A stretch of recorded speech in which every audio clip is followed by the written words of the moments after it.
मानव तस्कर लड़कियों का अपहरण करके उन्हें उत्तरी म्यांमार के एक पार्क में ले जाते थे जिसका नाम नरक का पार्क था। यहाँ उन्हें भयानक यातनाएं दी जाती थीं।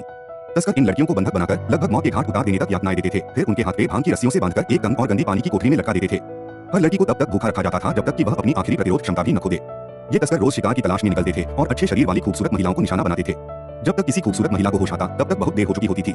कई हट्टे-कट्टे आदमी उसे पकड़कर एक गुप्त कमरे में घसीट कर ले जाते जहां उसे सीधे बदबूदार पानी की कोठरी में फेंक दिया जाता। आकर्षक महिलाओं को वेश्यालयों में बेचने और वेश्यावृत्ति करने के लिए मजबूर करने से पहले उनकी विशेष देखभाल की जाती थी। भूख से तड़प रही इन लड़कियों के लिए थोड़ा सा खाना भी अपनी गरिमा छोड़ने के लिए काफी होता था। जो लड़कियां नहीं रुकती थीं, उन्हें और भी भयानक यातनाएं दी जाती थीं।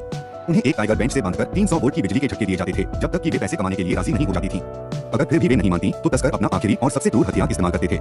लड़की को बेहोश करके उसके हाथ पे बांधकर एक आलीशान लोहे के बिस्तर पर फेंक दिया जाता था। उसकी तमाम कोशिशें और मिन्नतें बेकार साबित हुई क्योंकि उसे एक रहस्यमय औषधि का इंजेक्शन लगा दिया जाता। जैसे ही वह बेहोश होती, तस्कर एक हाई डेफिनेशन कैमरा निकालकर उसकी तस्वीरें खींचते और उन्हें अमीर आदमियों को भेज देते। यह तो बस शुरुआत थी। जो लड़कियां अब काम की नहीं रही, उन्हें अमीर आदमियों की विकृत वासनाओं को पूरा करने के लिए इस्तेमाल किया जाता था। जिन्हें बदसूरत समझा जाता, उन्हें प्रयोग के तौर पर आटा मिलों में ले जाया जाता, जहां उन्हें कुछ ही दिनों में पहचान से परे यातनाएं दी जाती थीं। अपहृत छात्रों को सबसे गंदा और थका देने वाला काम करने के लिए मजबूर किया जाता और कुत्तों से भी बदतर खाना खिलाया जाता था।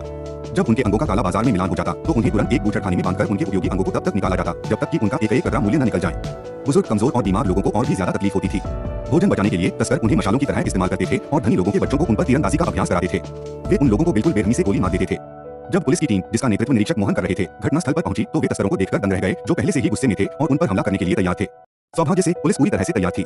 उन्होंने न केवल बड़ी संख्या में तस्करों को मार गिराया बल्कि पार्क की महिला मालिक को भी आसानी से पकड़ लिया और सैकड़ों बंधक लड़कियों को भी बचाया। इस प्रकार तस्करी का यह जघन्य गिरोह पूरी तरह से खत्म हो गया और उन्हें कानून का पूरा कोप झेलना पड़ा। यह कहानी हमें मानव तस्करी के अंधेरे और भयानक सच से रूबरू कराती है। यह दिखाता है कि कैसे कुछ लोग पैसों के लिए किसी भी हद तक गिर सकते हैं।